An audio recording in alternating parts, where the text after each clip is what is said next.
Dans cette nouvelle vidéo de formation, maintenant, nous allons parler du journal trading. Donc, le journal trading, c'est la chose la plus importante que tu as besoin en tant que débutant en trading pour te développer le plus rapidement possible. Donc, ceci, tu dois prendre ça très au sérieux parce que nous sommes arrivés à la fin de la formation.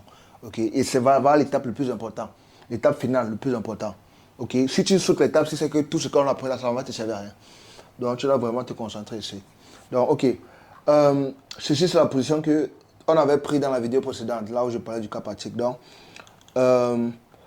attention, la vidéo que tu regardes ici, c'est juste un extrait de ma formation complète pour débutants. Si tu veux bénéficier de la formation bien structurée, complète et bien organisée, je vais laisser un lien en description de cette vidéo là où tu peux cliquer et tu fais le paiement, c'est seulement 300 €. Ou alors, il y a une deuxième option que tu peux faire pour l'obtenir gratuitement au lieu de dépenser 300 €. La deuxième option est simple. Tu vas voir le lien de mon canal Telegram en description de cette vidéo. Tu vas cliquer sur ce lien de mon canal Telegram. Ça va te diriger vers mon canal Telegram et ça va t'amener vers une publication. Tu vois, directement, ça va te montrer une publication dans mon canal Telegram. Et la publication, là, tu vas voir les instructions pour t'enregistrer pour la formation. Tu vas voir deux instructions. Ça va écrire là-bas pour bénéficier de la formation complète sur ces deux instructions. Première étape, créer le compte. Deuxième étape, remplir le formulaire. Tu vas suivre ces deux instructions-là. Quand tu vas finir de remplir le formulaire, tu vas recevoir la formation directement dans ton adresse email de façon instantanée. La position C va nous être utile parce que là, il y a ce qu'on appelle le journal trading. Donc, voici à quoi le journal trading va ressembler. Ok, donc, le journal trading, c'est quoi? C'est juste c'est quelque chose qui va garder tes historiques de transaction. Tu vois, c'est comme un journal, comme le nom le dit. Ça va garder tes historiques de transaction pour prouver que tu as déjà eu à faire telle position et tout et tout. Tu vois, donc, voilà le journal trading. Et l'objectif, c'est que ça te donne la traçabilité pour pouvoir traquer ton progrès, pour voir comment tu évolues avec le temps. Et c'est avec ça que tu vas devenir rentable, parce que c'est ça qui va déterminer ta rentabilité en trading. Donc, le journal trading, maintenant, comment utiliser ça? Donc, ici, par exemple, tu vas venir là, ok? Tu vas faire ton analyse, comme l'analyse qu'on avait fait précédemment. Ok, et tu vas venir dans le journal, tu vas dire actif, quel actif que tu as tradé, tu vas mettre XAG USD. Donc ici tu vas venir là, tu vas écrire la devise X. Ah, pourquoi ça n'écrit pas ici? Donc je vais venir là, je vais faire une copie dans file, make a copy. Donc je vais vous donner ce journal trading, je vais vous donner accès, ok? Mais il faut savoir que quand je vous donne le lien pour le journal trading, s'il vous plaît, faites comme j'ai fait là. Faites une copie, ne modifiez pas ce qui se passe ici. Donc, venez là dans fichier ou bien file, si c'est en français, et vous mettez là, faites une copie. Et dans la copie, tu écris ton nom et tu cliques là maintenant, fais une copie. Ok, avant d'utiliser le journal. Ok, donc, voilà. Donc là, j'ai fait une copie. Là, maintenant, je peux utiliser. Ok, donc, je vais d'abord effacer ce qui était là au passé. Ah, j'ai effacé tout comment. Donc, je vais effacer ici, à partir de là. Ok. Donc là, maintenant, je peux commencer à utiliser le journal. Donc, actif, on va mettre la devise qu'on veut trader. Là, je vais mettre XAG USD. Le temps d'entrée. Donc, on met le temps qu'on entre dans la position. On va entrer dans quel temps? Tu vois? Donc, le temps que tu as, avant de placer la position, le temps. Quand tu as déjà placé la position, ok, tu mets maintenant le temps. On entre à, disons que 1h30. Ok, donc ça, c'est l'heure de Dubaï. Ok, 1h30. 1h30, ok. Maintenant, la date. La date de la position, c'était quand? Ici, on peut voir la date en bas. C'était le 17 décembre 2025. Ok. 17, 12, 2025. Ok. Donc, le journal trading, tu remplis ça. Il faut remplir ton journal trading avant même de placer une position. Très important. Il faut remplir ton journal avant de placer une position. Ok. Parce que il y a les gens qui vont dire que non, c'est mieux de remplir quand on a déjà pris la position, tu vois. Mais moi, je ne suis pas d'accord avec, tu vois. Peut-être, oui, tu peux dire que je veux remplir quand j'ai déjà pris la position parce que le temps que j'ai rempli là, la position peut y avoir décoller. Mais c'est quand même mieux de remplir avant de passer la position. Pourquoi? Parce que quand tu remplis le journal, quand tu as déjà pris la position, là maintenant, ton journal ne sera plus juste. Parce que tu vas essayer de justifier la position que tu as pris. Tu vois, c'est un jeu émotionnel. Tu vois un peu. Si tu remplis quand la position est placée, toi, quand tu vas remplir, tu vas essayer de justifier la position. Tu ne seras plus droit au but. Tu vois, c'est pour ça qu'il faut remplir avant. Avant d'entrer dans la position, en gagnant ton journal, tu remplis. Avant maintenant de cliquer sur le bouton. Comme ça, tu seras plus juste. Parce que si tu as déjà pris la position, quand tu vas remplir, ça ne sera plus ça. Tu vas essayer de falsifier les choses.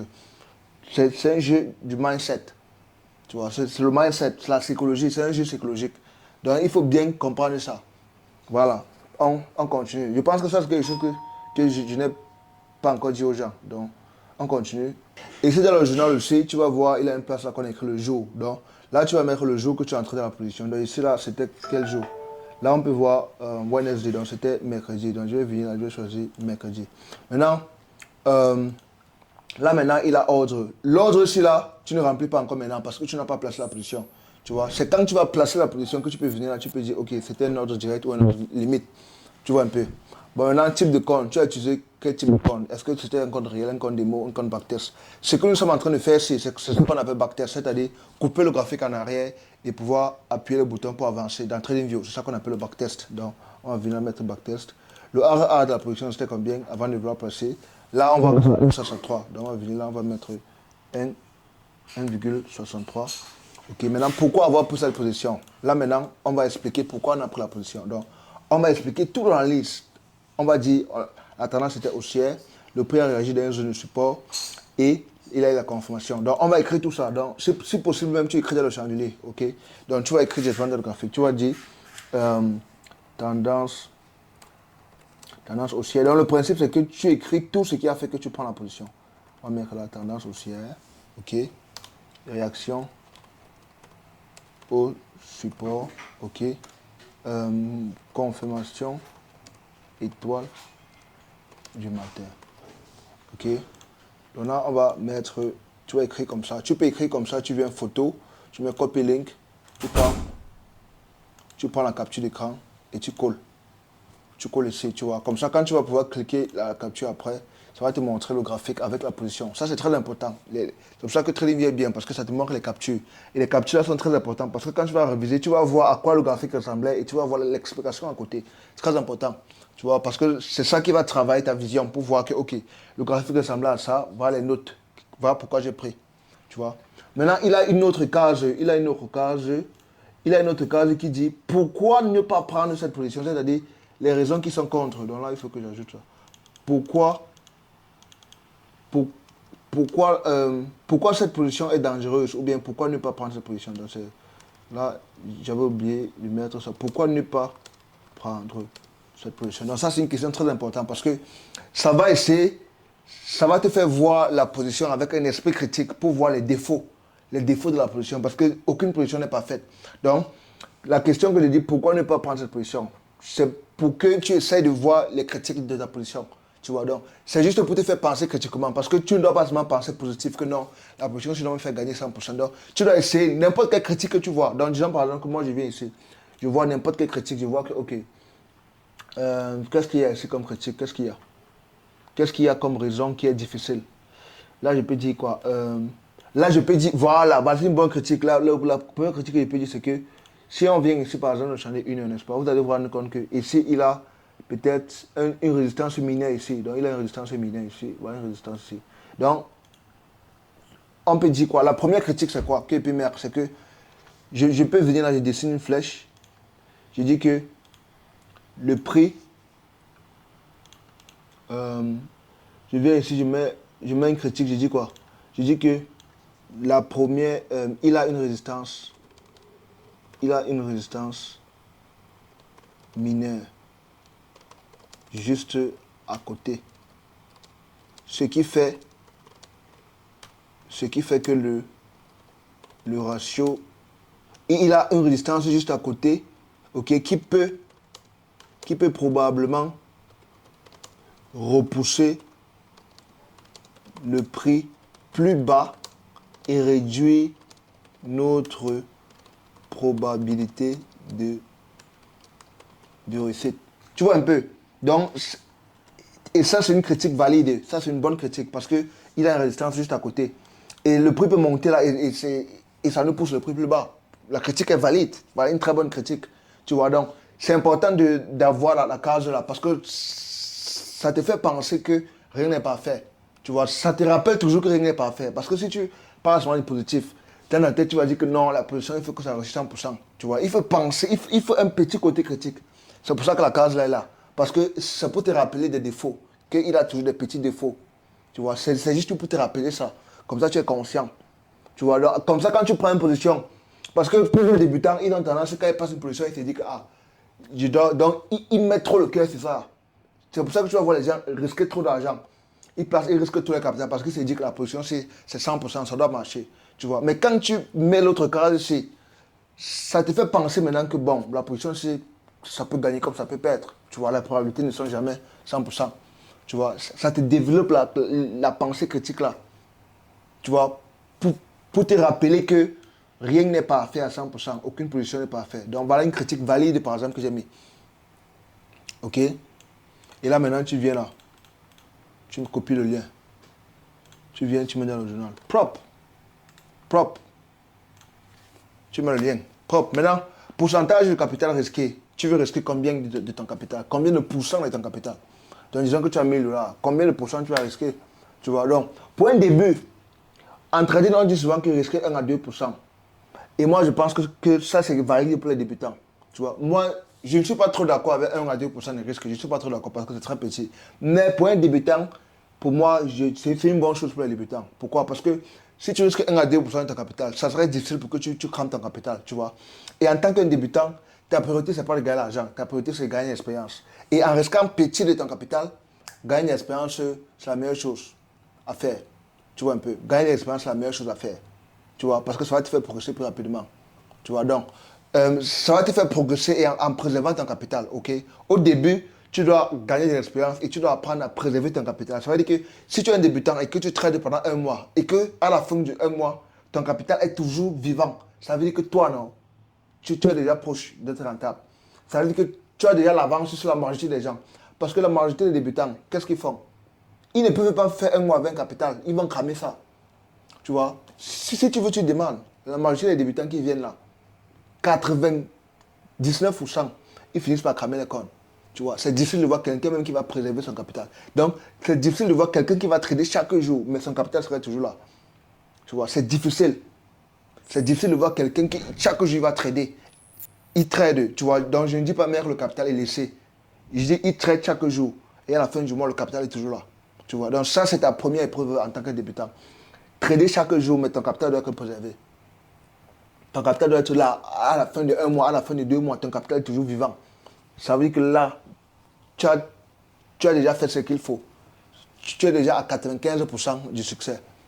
Tu vois, parce que quand tu franchis à l'étape là, tu sais déjà que tu connais préserver ton capital. C'est tout.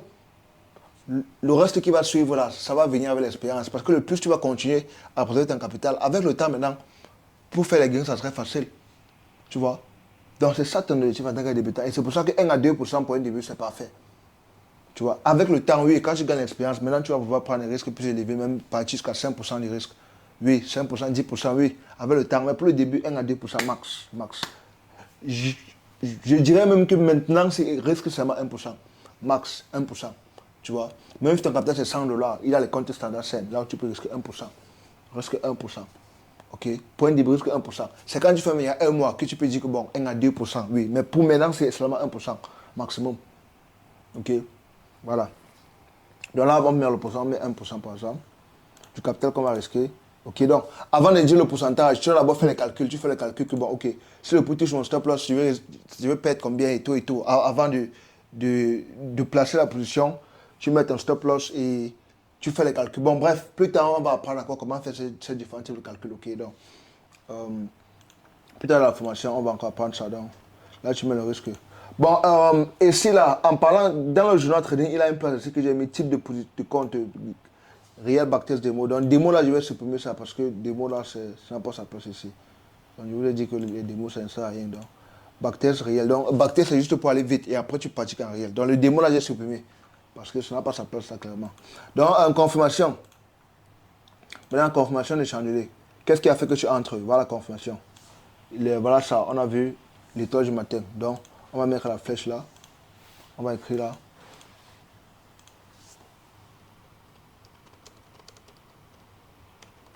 Étoile du matin. Ok, on va encercler ça.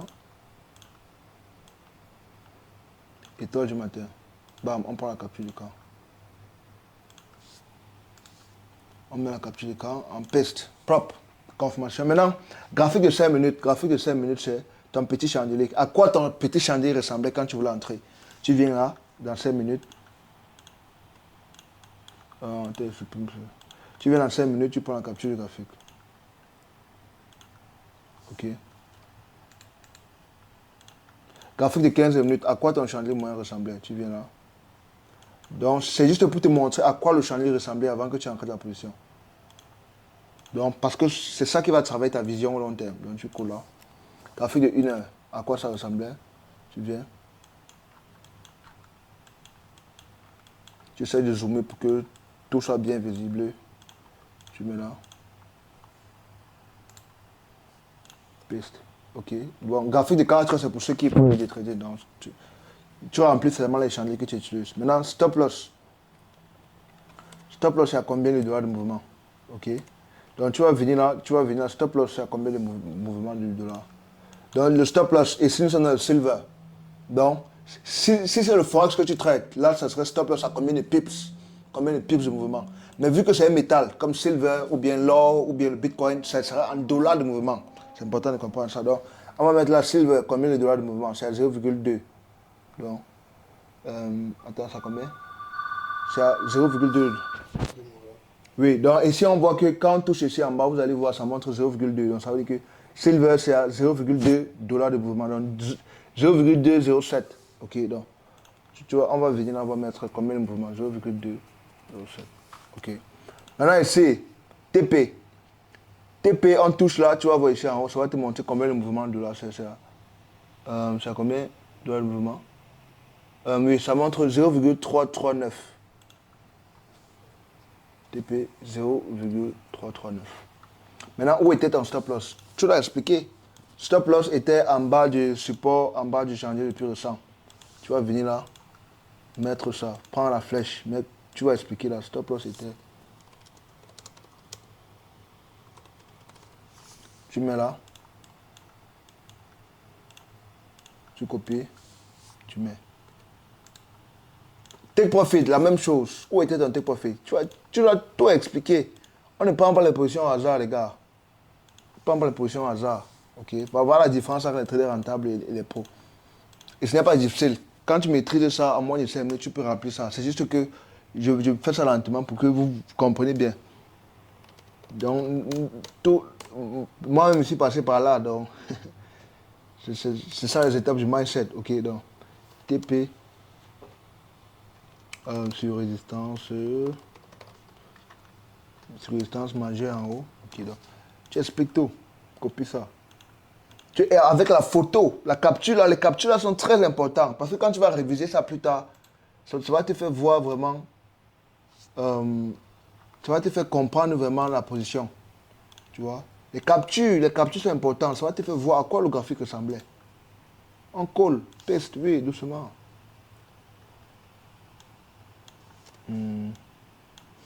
Ok. Donc maintenant ici, il a... ça c'était le couleur, oui. Maintenant, ça là maintenant c'est ce que tu vas remplir à la fin. Tu vois, j'ai mis une case vide là. Donc, normalement la couleur ici doit être rouge. La couleur ici doit être comme une couleur rouge. Donc ici ça doit être quelque chose comme ça. Ok, donc ici là c'est ce qu'on remplit à la fin. Pour distinguer, ça c'est pour la fin. L'autre case ici. Maintenant quand la position est finie. Ok, quand la position est finie, qu'est-ce qu'on fait? Donc disons que, attends, il finit la position ici. Donc ici, quand la position est finie, tu vois, quand la position finit, ça touche le take profit. Maintenant, on va dire ici que tu as clôturé la position avec combien de RR. Ici, on va mettre là que graphique à la fin du trade, on finit avec ça. Graphique à la fin du trade. Donc, à quoi est-ce que le graphique ressemblait? Tu vois, avant que la position ne finisse. Donc, ce que tu vas faire, c'est que tu vas prendre une capture pour montrer à quoi le graphique ressemblait quand la position est finie. Tu vas venir là, tu vas copier le graphique, tu vois. Graphique à la fin du trade. C'est pour voir à quoi le graphique ressemblait quand c'est fini. Tu vas copier, coller le graphique là. Maintenant, durée de la position.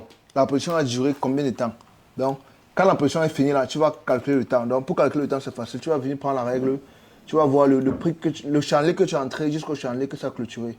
Tu vas voir là, ça va te montrer 10 bars. Ça va te montrer là 10 bars. Et ça va te montrer 3h30 minutes ici. Tu vois l'heure, 30 minutes. Tu vois. Donc, tu vas maintenant convertir tout ça en minutes. Donc, 3h c'est combien de minutes? 1h c'est 60 minutes. 3h c'est 180 minutes. Et plus les 30 minutes, ça fait combien? Ça fait 210 minutes.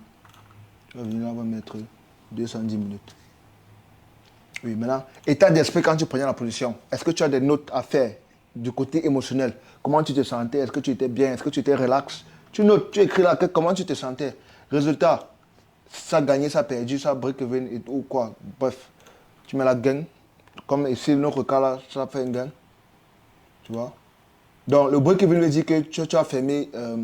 Bon, bref, on va parler des autres là plus tard. Mais là, maintenant, nous sommes sur gain perd seulement. OK. Maintenant, commentaire, est-ce que tu as un truc à ajouter? Est-ce que tu avais une petite note tu écris? Maintenant, ici, il a RR à la fin du trade. Bon, ça, c'est quelque chose d'avancé. Ça, là, on va parler de ça plus tard. Donc, pour le moment, on n'a pas besoin de ça. Donc, on va supprimer ça. Ça, c'est avancé. Voilà. Et même B aussi, ça, c'est avancé. Donc, pour le début, mets seulement la position, tu attends la perte ou ça touche tes stop loss. Ne pense pas à propos de break-even pour le moment. OK? Tu n'as pas encore assez d'expérience pour placer les break-even ou quoi. Pour le moment, ça perd, ça gagne. C'est tout. C'est plus tard qu'on va parler des comment placer les break-even avec l'expérience, tu vois. Pour le moment, tu n'as pas encore l'expérience. Donc, toi, tu places une position seulement, soit ça perd, ça gagne. Comme ça. OK, maintenant ici, commentaire, oui, si tu as un petit truc à ajouter, c'est pas, tu as une remarque que tu as faite, je sais pas, un commentaire. Donc, comme par exemple, ici, je peux dire quoi comme commentaire? Je peux dire que la position rapide comparée aux autres, tu vois. Si tu constates que la position c'était rapide comparée aux autres, tu peux mettre. Si tu constates que, bon, la position, si il avait beaucoup de retests, donc, la confirmation, après la confirmation, ça a d'abord chuté. Disons que tu as placé la confirmation, après, ça ne part pas directement, ça chute. Là, tu peux noter. Disons que tu as placé ça, c'est monté directement. Tu notes que commentaire. Directement après mon entrée, la position est partie. Est partie en gain, tu vois. Donc, petit truc comme ça, tu notes. Et c'est bon, tu as ton journal. Chaque position, tu fais ça. Ne vous rate pas. Si tu places une position dans ton compte, sans faire ça, ça veut dire que tu as un ndem. Ça veut dire que tu as merdé. Tu vois. Et ça veut dire que la position ne compte pas. Parce que si tu trades et que tu n'as pas une base de données qui prouve le trade, ça veut dire que tu n'as rien appris. Ça veut dire que c'était le hasard. Tu vois. Donc c'est pour ça que tout doit être noté. Pour te rassurer que la base de données est concise. Et avec le temps, bam. Tu vas te rendre compte que à moins de 3 mois, toi, tu vas déjà être rentable. Pendant que d'autres font 2 ans, 3 ans, des années, ils tournent dans le vide et ils crament les comptes bêtement. Toi, tu vas te rendre compte, avec ça, à moins, fais ça seulement pendant 3 mois. Tu trades chaque jour. Donc, chaque jour, tu dois placer au moins 3 trades. Tu dois être agressif parce que tu dois écrire le maximum de journal. Le plus, chaque jour minimum, je dis même 3, minimum 5. Tu vas mettre au moins 5 positions ici. Que ce soit réel ou backtest, tu pars vite. Et que tu prends ton temps avant d'écrire un truc ici. N'écris pas du hasard. Tu vois, chaque jour, même 5 fois, le plus, c'est mieux. Tu remplis. Et tu vas te rendre compte que quand tu fais comme ça pendant un mois, quand tu remplis même 300, tu vois, si tu fais 5 par jour, pendant un mois, ça va faire combien? Ça peut faire un truc comme, disons, 150, tu vois. Donc, oui, donc, disons que tu remplis 200 fois un mois. Ok, disons que tu as 200 ici. Après, maintenant, tu vas entrer, tu vas maintenant prendre note, tu vas voir tout l'historique, tu vas dire que, ok, tu vas voir les captures d'image, tu vas dire que, ok, ça s'est passé comme ça, ok. Tu vas maintenant mieux comprendre. Et c'est comme ça que, après, maintenant, tu peux faire des petites mises à jour. Tu vois, donc, ne faites pas les mises à jour ici chaque jour bien. Parce que je sais que les débutants, vous êtes forts pour trader aujourd'hui. Et après, demain, tu dis que non, hier, j'ai vu ça, c'était bizarre. Aujourd'hui, je change. Non, ne fais aucune mise à jour. Trade seulement comme un robot. Tu vois. C'est après, peut-être même que tu as rempli ça même pendant 1 mois, 2 mois. Que là, maintenant, tu peux dire que, ok, je peux maintenant faire une remarque et changer un petit truc. Tu dis que, bon, j'ai remarqué que mes stop loss sont trop gros. Là, maintenant, tu ajustes. Tu vois. Tu vois un peu. Là, maintenant, tu ajustes un petit truc. Donc, les ajustements se font minimum après. Quand tu as fait au moins 200 enregistrés, même un mois déjà, avant que tu fasses un petit ajustement. On ne fait pas les ajustements chaque jour. Que non, j'ai remarqué qu'aujourd'hui, non, ça ne passe pas. Les ajustements, c'est quand tu as fait au moins un mois et tu fais les petits ajustements. Et aussi, les actifs, tu trades uniquement un actif. Un journal, c'est un actif. Tu ne peux pas trader un actif aujourd'hui, tu mets l'or et après, demain, tu peux mettre Bitcoin là. Tu peux mettre un journal, un actif. Tu vois. Donc, si tu veux trader 2 actifs, il faut savoir que ça sera plus de travail pour toi. Tu auras besoin de plusieurs journaux. Tu vois. Donc, mieux tu fais seulement un journal. Tu vois. Parce que si tu commences à trader, il y a plusieurs choses là. Tu vas te rendre compte que ça va te donner plus de travail. Parce que tu l'as rempli 5 fois. 5 fois de la devise, c'est 5 fois de l'autre côté. Tu vois. Donc, c'est mieux que tu fais un devise, tu te concentres là-bas et tu progresses vite. Que de t'embrouiller à faire plusieurs actifs à la fois. Prends un actif. Voilà. Donc, c'est un peu ça. Et voilà, donc tu remplis comme ça et c'est bon. Tu es déjà lancé. Tout ce que tu as besoin pour être rentable. Tu vois, donc, Rendez-vous dans la prochaine vidéo de formation. Calme-toi, la formation n'est pas encore finie. Si tu veux voir la suite de la vidéo de formation, clique ici pour regarder la prochaine vidéo.